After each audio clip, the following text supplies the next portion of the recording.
Você está no canal Eu Estudo a Lição com o pastor Samuel Camilo. Hoje é segunda-feira, dia 22 de janeiro de 2024. E o tema que estudaremos a nossa lição será Garantia do Cuidado Divino. Existem alguns textos que aparecem aqui no nosso guia de estudos que merecem destaque. Salmo 40, versos 1 a 3, que diz: Esperei confiantemente no Senhor e ele se inclinou para mim e me ouviu quando eu clamei por socorro. O Salmo 50, verso 15. Invoca-me no dia da angústia e eu te livrarei, e tu me glorificarás. Salmo 55, verso 22. Confia os teus cuidados ao Senhor, ele te susterá. Jamais permitirá que o justo seja abalado. E ainda o Salmo 121. Eleva os meus olhos para os montes, de onde me virá o socorro. Meu socorro vem do Senhor que fez o céu e a terra. Ele não permitirá que os seus pés vacilem, não dormitará aquele que te guarda. É certo que não dormita nem dorme o guarda de Israel. O Senhor é quem te guarda, o Senhor é a tua sombra à tua direita. De dia não te molestará o sol, nem de noite a lua. O Senhor te guardará de todo mal, guardará a tua alma. O Senhor guardará a tua saída e a tua entrada desde agora e para sempre.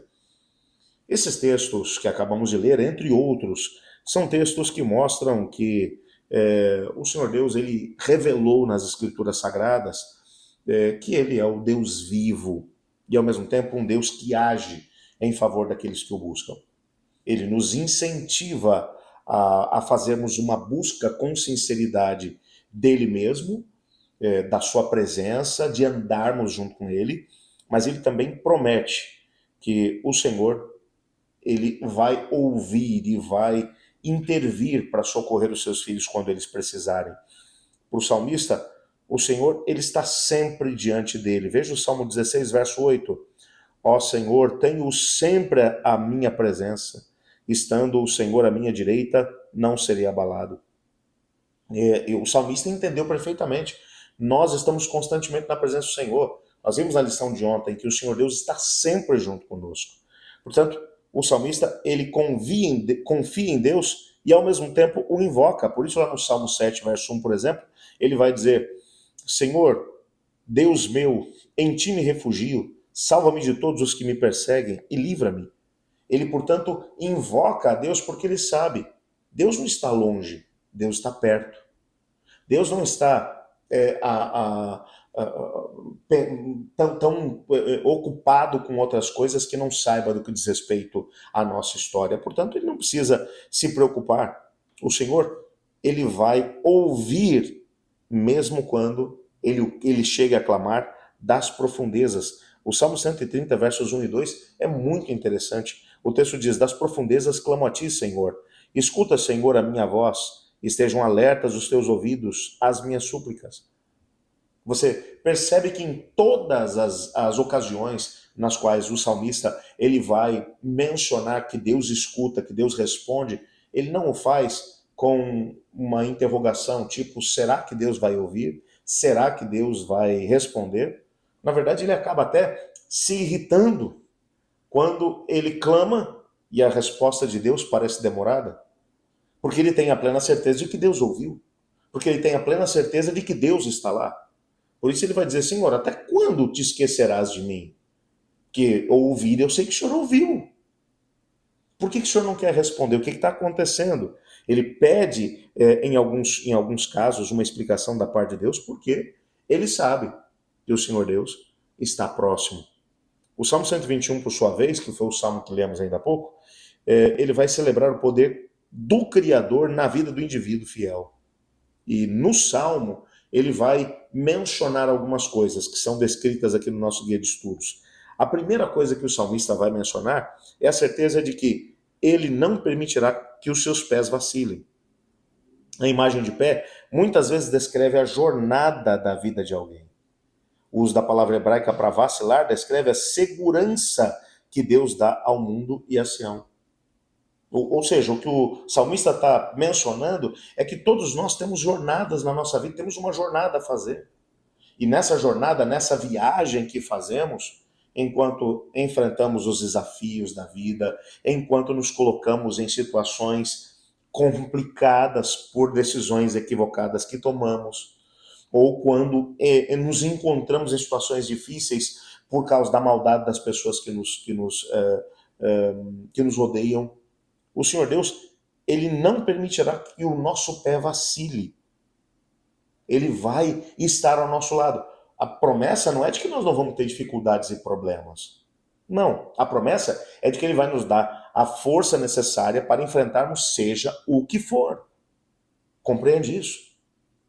A promessa não é de ausência de problema, mas é da força necessária para que você permaneça na jornada com Ele. Uma segunda coisa que vai aparecer aqui no Salmo 121 é a imagem do Senhor como guardião de Israel, que não dorme em nenhum momento.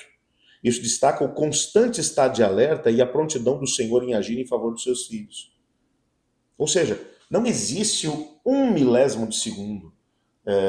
Ellen White vai mencionar no livro O Caminho a Cristo que por nenhuma fração de segundo o Senhor Deus nos desampara. Ele está alerta o tempo todo. Até porque se ele nos desamparasse por uma fração de segundo que fosse, o inimigo tentaria nos destruir. Por isso, o olhar do Senhor Deus para conosco é constante.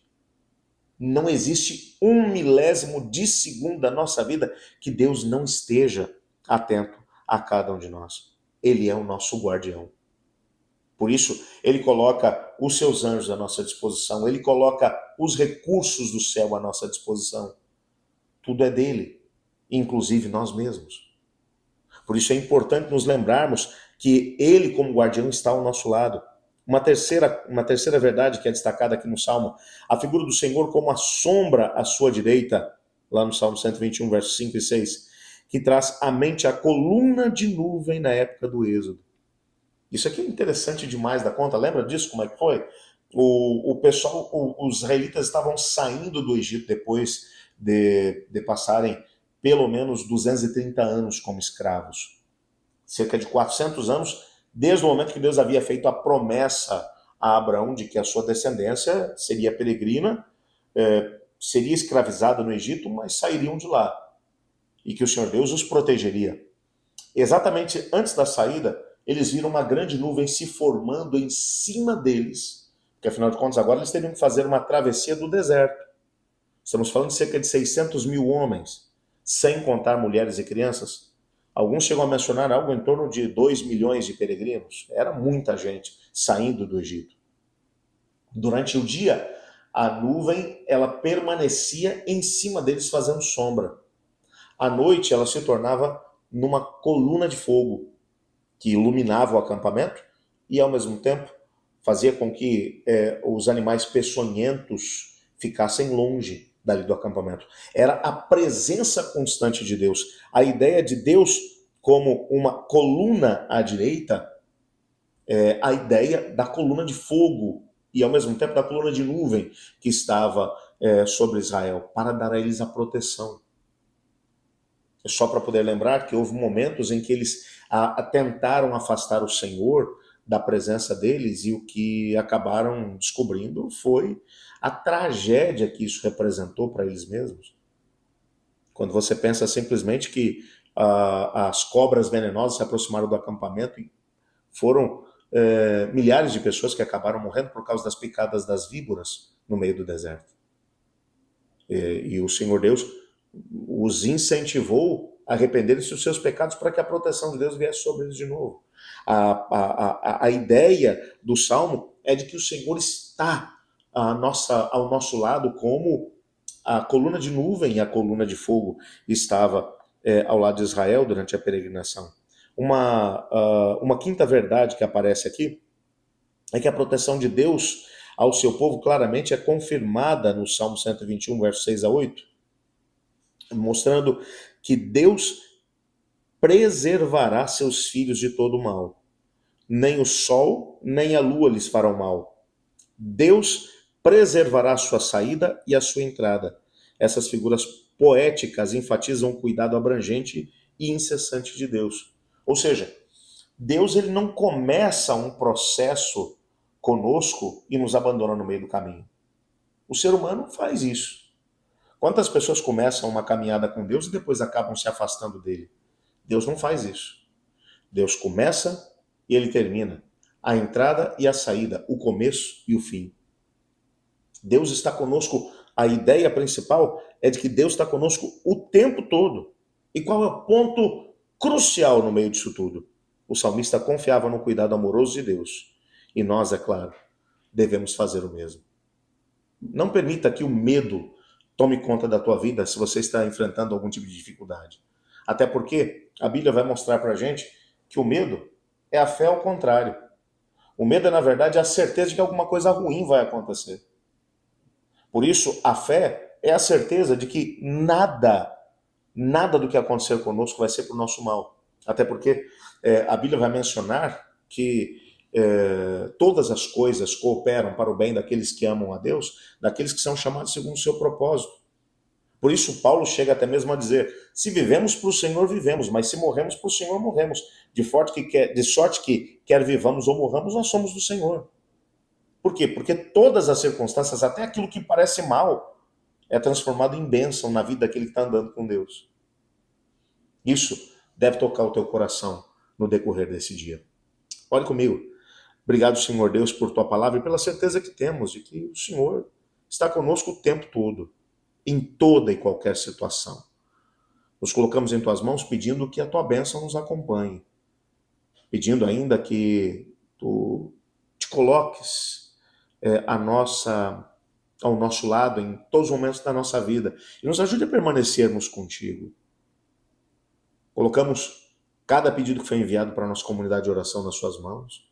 Aqueles que estão também no coração dos seus filhos, responde de acordo com a tua vontade, pois é em nome de Jesus que oramos. Amém. Amanhã continuaremos o nosso estudo e o tema que estudaremos será: o Senhor é refúgio na adversidade. Eu estudo a lição. E você?